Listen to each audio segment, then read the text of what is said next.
Assalamualaikum warahmatullahi wabarakatuh. Alhamdulillahirabbil wa binastain ala umurnya wadin. Wassalatu wassalamu ala asrofil anbiya'i wal mursalin wa ala alihi washabihi ajmain. Assalatu wassalamu alayka sayyidi ya Rasulullah uzbiyadi falatilatiri. Alhamdulillah ala nikmatil Islam wal iman wa kafa bima minima. Sob, saat ini saya mau bahas tentang kejadian nyata, sob. Pertama, ini dahsyatnya Al-Fatihah. Kalau Anda yakin benar-benar itu Al-Fatihah bisa menjadi senjata kita gitu.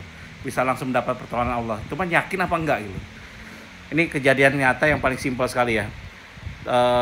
Saya kan di persidangan. Sekarang kalau saya ngomong sidang dulu. Nanti yang sidang ini ada kejadian di ruang sidang hari ini. Tapi saya ngomong sidang dulu. Saya ngomong tentang kejadian kemarin. Saya ke Pantai Mertasari gitu. Nanti sob bisa lihat. Saya di IG saya jalan-jalan kemarin tuh dengan keluarga mau ke Pantai Mertasari. Ceritanya Mertasari katanya udah berubah segala macam-macam, udah dibukakan, udah normal sekarang ini. Pada saat masuk pertama, ngantrinya panjang loh. Masuk saya kaget tuh, kok ada motor ke jalan kecil-kecil loh. Ternyata memang di sana ditutup karena sudah melebihi batas loh. Dan saya harus muter balik sob. Saya muter balik lagi terus saya cari jalan yang kecil tadi. Kan saya pakai mobil Pajero gitu. Ternyata itu jalannya sempit, nggak bisa parkir di dalam gitu. Karena nggak bisa jalan buntu ternyata. Saya harus muter balik lagi. Ketika muter balik lagi, akhirnya apa? Saya mau ngajak anak saya tuh ke pantai yang sebelahnya lagi gitu kan, di sana ada banyak pantai Belancong segala macam-macam. Anak saya sudah bad mood gitu. Kalau nggak Mertasari saya nggak mau dah katanya. Segala macam-macam karena ini kan spot foto dan yang lainnya mereka pengen bayangan mereka udah Mertasari, kalau nggak mau turun gitu. Akhirnya saya paksakan lagi ke tempat tadi kan, pulangnya saya dari arah sana dari situ saya ngelewatin tempat tadi lagi gitu. Karena saya mau ke bypass mau pulang. Dan ternyata pas itu ngelewat tempat tadi lagi, mau pintu masuk Mertasari ternyata masih penuh gitu. Masih banyak juga, masih ada 5-6 mobil ngantri situ dan itu diputar balik sama pecalangnya itu. Jadi tidak boleh masuk situ lagi. Tadinya yang pertama kan saya masuk dulu, udah gitu baru suruh putar balik. Yang sekarang diputar balik di depannya, di pertigaannya itu. Nah, saya bilang gini, baca Al-Fatihah yuk, mudah-mudahan Allah membuka pintunya, karena saya kasihan kalau anak saya ke pantai lain nggak mau dan dia udah kecewakan gitu. Saya nggak mau ngecewakan dia. Saya baca Al-Fatihah baca. Selesai baca, 3 mobil masih suruh balik loh. Ternyata pas mobil yang kedua si pelacalangnya langsung ngangkat ini walkie-talkie ya, dibilangin, dibuka mungkin ya. Nah ternyata yang persis depan saya itu dibuka langsung suruh masuk ke dalam gitu. Dan alhamdulillah saya bisa masuk. Dan ketika itu mungkin bagi sob itu kejadian biasa.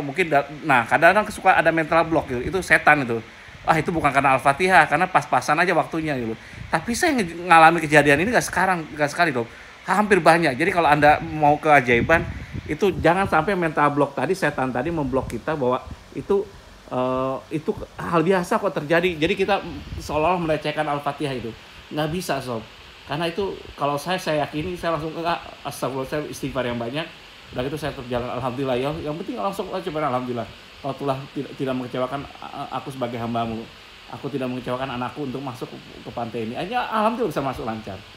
Kejadian kedua, saya di pengadilan seolah-olah nggak ada yang bela gitu. Karena saya memang tidak saya murni tidak mau pakai uang atau tidak mau apapun gitu. Di pengadilan tadi si pengacara bank ini, Bank BPD dan itu sama KPK udah ngerasa menang gitu.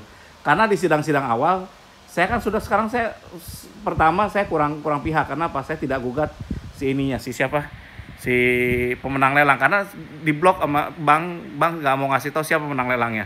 Ketika bukti itu keluar, kan saya pengajuan bukti di sidang pertama itu keluar, saya baru tahu nama pemenang lelangnya. Di situ saya minta ke panitera, boleh nggak saya foto? Nggak boleh gitu.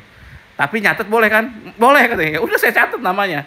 Nah, udah gitu pas itu saya minta setelah itu karena itu pasti terakhirnya kalau putusan tidak ada pemenangan pasti saya kurang pihak sob. Pasti saya kalah gitu. Akhirnya saya rubah, saya buat tuntutan baru. Tuntutan baru berarti apa? Saya masukin si pemenang lelang Pak Tan siapa itu namanya. Seorang Chinese tapi di Bandung gitu. Nah, itu Sultanyo apa siapa lupa namanya. Nah, udah gitu saya masukin dia karena saya dapat catatan di situ.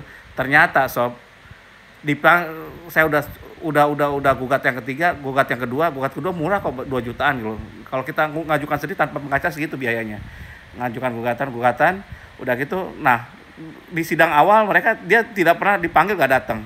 Sidang kedua nggak datang lagi, sidang ketiga udah panggil ketiga nggak pernah datang juga. Kemarin masih alasan COVID segala macam-macam. Saya maksakan, Pak, sidang nggak usah dilanjutkan dulu, mediasi atau apapun kalau tidak ada pemenang lelangnya.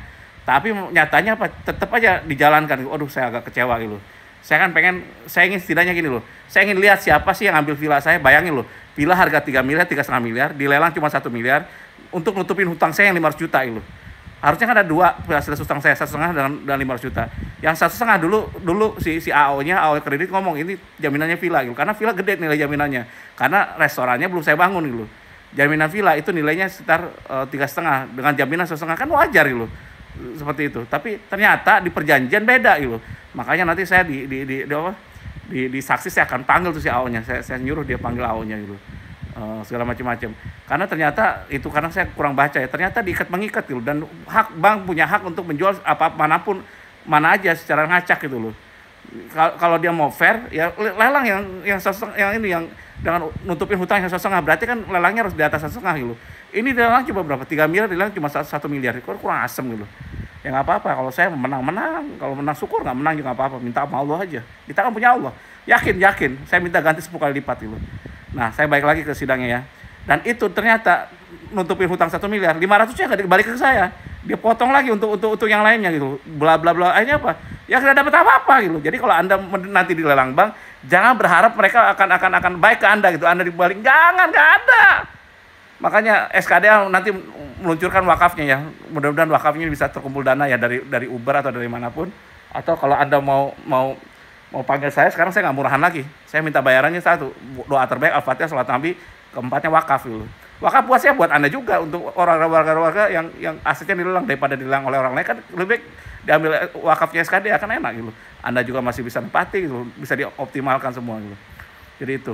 Oke, nanti saya nggak bahas itu dulu. Jadi ketika lelang tuh panggilan nggak dipanggil, saya udah ngajukan. Kok saya nggak di sidang terlanjutkan? Waduh, saya kecewa sebenarnya. Dan Allah itu nggak tidur, pasti dengar kekecewaan saya. Saya ingin lihat mukanya si pemenang lelang tadi, gimana sih mukanya itu loh. Dipanggil 3 kali nggak datang, terus dilanjutkan mediasi, terus pembacaan ini saya, terus jawabannya. Dan alhamdulillah tadi saya ngomong, saya tetap baca Al-Fatihah, salawat Nabi dan zikir terus dalam hati. Ternyata alhamdulillah dikabulkan. Tiba-tiba tanpa saya minta sob. Pas sidang, loh, tergugat 3-nya mana nih? Gak datang juga gitu. Tiba-tiba gini aja, dia bincang-bincang dengan hakim lain. Tiba-tiba ngomong, padahal saya gak minta sama sekali. Tapi bilang, ya Allah, kalau gini caranya saya gak terkabul. Harapan saya si pemenang lelang adalah ketemu orangnya. Dan saya akan laporkan juga dia ke pengadilan, kan saya tahu jadi orangnya gimana. Dan saya minta nomor teleponnya, nggak dikasih sama pengacara BPD gitu. Dia hanya ngasih tahu ke panitranya. Pas itu nanya-nanya, ini udah 3 kali panggilan kok nggak datang dianya gini-gini. Gimana? Panggil aja Pak lewat WA. Saya panas-panasin dikit dulu. Akhirnya ya udah, saya WA, saya udah kasih kok nomornya ke panitera, katanya segala macam, dia bla bla bla gitu. Dia bisi-bisi panitera main-main mata gitu. Ya udah gini nih, tapi nggak datang katanya. Karena memang si pihak bank pasti ngelindungi si ini kan. Meskipun udah saya blok, nanti saya blokirnya, saya akan ngomong lagi ke si ini supaya tidak dialihkan. Saya mau blokir terus si saham SHM-nya gitu. Jadi ke BPN jadinya. Nah, habis itu setelah itu ternyata diputuskan apa? Sidang ditunda 3 sampai 3 minggu lagi, nunggu si panggilan untuk si terdakwanya tergugat 3 gitu. Waduh, subhanallah. Dengan itu senang, berarti apa? Si tergugatnya bakal repot. Nah, bagi Anda yang suka nutup beli hasil lelangan, hati-hati. Kalau saya akan gerakan warga SKD untuk nuntut semua gitu. Meskipun Anda menang lelang, kita akan bawa ke pengadilan. Saya akan bantu mereka semua. Kalau ketika di pengadilan Anda akan repot. Dan saya akan bagikan trik-trik untuk untuk memblokir segala macam, blokir SHM dan yang lainnya. Jadi hati-hati ya, nggak mudah. Karena ada satu kawan, ini ada pengalaman ya. Ada pengalaman kawan dimenangkan oleh satu bank swasta yang luar biasa zolimnya gitu. Asetnya besar sekali, nilainya cuma 30% dilepas gitu. Udah gitu dimiliki ternyata oleh karyawannya sendiri gitu. Karyawan bank sendiri gitu. Karyawan bank itu lucunya apa? Punya 5 aset, sedangkan rumah dia sendiri masih kontrak. Berarti dia main internal di bank kan, seperti itu kan. Nah udah gitu apa? Dia mau jual lagi, mau hapus jejak, dijual lagi ke orang lain, nggak bisa. Karena apa? Diblokir di BPN. Jadi meskipun udah atas nama dia, kemarin dia cepat-cepatan atas nama dia, dengan ini pengadilan itu diblokir, akhirnya dia nggak bisa transaksi gitu. Itu bisa jadi ya. Dan saya juga akan lakukan hal yang sama, termasuk saya akan buatin laporan polisi untuk penyerobotan bagi yang ngambil lahan saya gitu. Karena memang saya nggak tinggali, dia villa kan jauh di Pecatu sana gitu. Jadi saya kemarin lagi dapat kontak. Nah, untungnya saya dibantu oleh sahabat saya.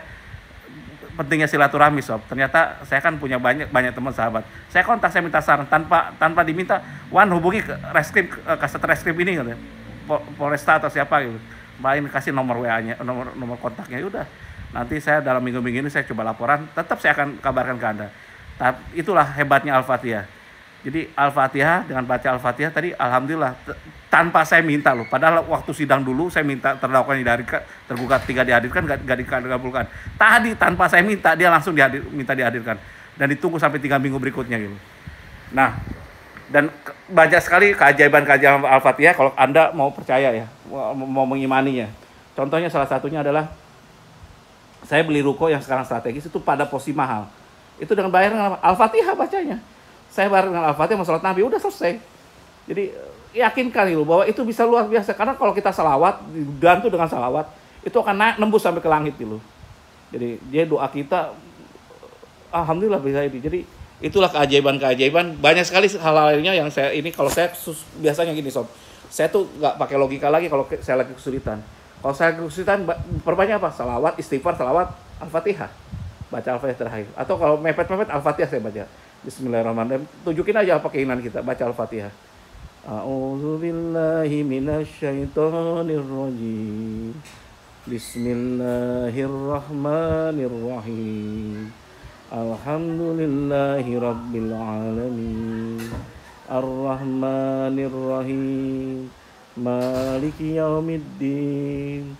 Iyyaka na'budu wa iyyaka nasta'in. Ihdinas siratal mustaqim. Siratal ladzina an'amta 'alaihim ghairil maghdubi 'alaihim waladdallin. Kalau bisa tadabbur tafakurin, ngerti artinya. Wah, segala puji bagi Engkau ya Allah, tidak ada yang kupuji kecuali Engkau ya Allah gitu. Waduh, luar. Ar-Rahmanir-Rahim, yang Maha Pengasih lagi Maha Penyayang. Permudahlah segala urusanku ya Allah. Berikan rahman rahim-rahimmu ya Allah padaku dan keluargaku. Wah, nih maksud. Nggak ada mati-matinya. Saya ngomong gini, kalau ada salah saya minta maaf karena memang saya ngomong gini sekarang saya mengimani bahwa Al-Fatihah luar biasa, itu luar biasa ininya, dahsyatnya gitu. Dan ini kejadian dan kita tidak perlu mental blocking. Oh, karena ini enggak. Tadi saya baca Al-Fatihah langsung. Jadi pas ya Allah hakim seperti baca Al-Fatihah saya. Tambahkan lagi salat Nabi. Alhamdulillah perbanyak. Ya Allah, kita bersyukur. Jadi kalau ada mental blocking dari setan, langsung ada istighfar dan juga baca alhamdulillah. Yakinkan bahwa supaya ketika kita ngomong minta sesuatu, hati kita langsung nyetrum ke Allah gitu. Jadi intinya apa? Apa yang kita hajat kita pasti dikabulkan gitu. Makanya saya kadang-kadang kalau sekarang ini saya hati-hati dalam mulut saya tidak boleh juga banyak nyumpahin orang gitu atau mau culik karena apa? Takutnya kejadian gitu. Dan banyak kejadian sob kadang-kadang. Ya itu bismillah. Kadang saya takut gitu. Ya sekarang pun saya supaya lebih tajam lagi, sekarang ini saya tidak lagi mau ngomongin kata-kata yang negatif lah gitu, termasuk ke orang yang menjengkelkan gitu, atau badan kayak pinjol yang menjengkelkan. Mudah-mudahan saya minta maaf kemarin saya udah ngomong yang nggak benar ya, supaya saya lebih tajam lagi. Demikian dari saya, kalau salah banyak salahnya, kalau kurang banyak kurangnya.